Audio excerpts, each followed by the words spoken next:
Next Tuesday, you will hear Donald Trump's lawyers tell the Circuit Court of Appeals in Washington, D.C. that he cannot be tried for crimes leading up to and on January 6th because that would amount to double jeopardy after Donald Trump faced an impeachment trial in the United States Senate on essentially the same charges.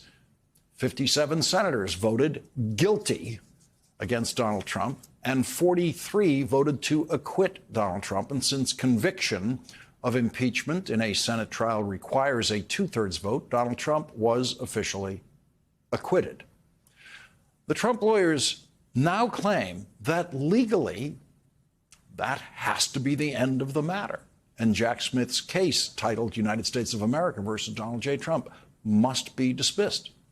Donald Trump's lawyers will also make a broader argument about presidential immunity, claiming that a president cannot be criminally prosecuted for anything the president does while in office.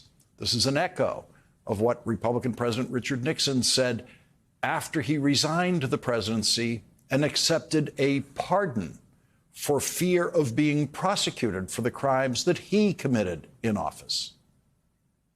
Well, when the president does it, that means that it is not illegal. By definition. Exactly.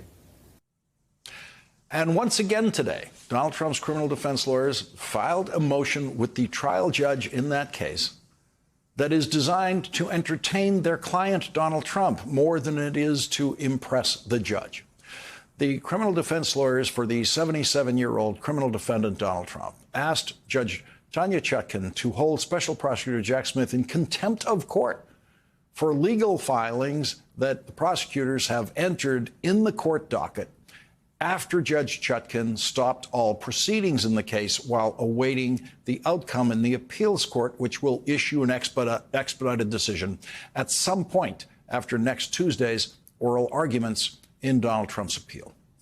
Leading off our discussion tonight is Andrew Weissmann, former FBI general counsel and former chief of the criminal division in the Eastern District of New York. He's an MSNBC legal analyst and the co-host of the MSNBC podcast, Prosecuting Donald Trump. And Andrew, I just want to begin with where I ended in that introduction, which is something I've never seen before. You've seen everything.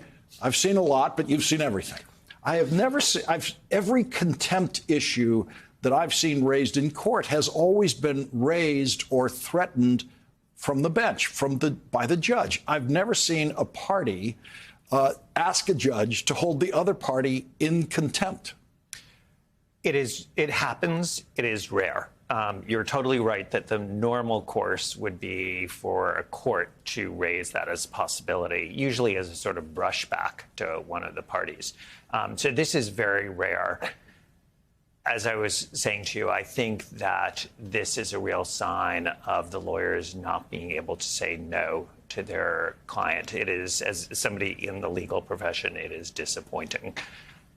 This is so far from a contempt motion. The idea is that there's a stay. The stay is really to protect Donald Trump, saying that Donald Trump doesn't need to do anything until something's resolved on appeal.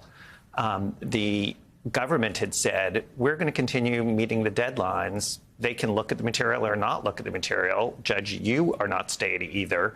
And so they continued filing things and gave discovery to the defense. Usually that's not something that the defense complains about. They want discovery.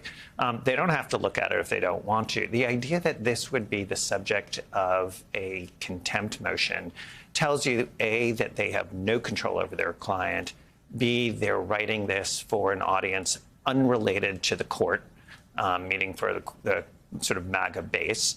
And it's really not how you litigate. Just so that you understand and the audience understands, this is just not done. When you are a party, the idea that you would bring a motion against your colleagues on the other side, it would have to be, sort of a death penalty offense. I mean, it would have to be something so outrageous. This doesn't come close to it.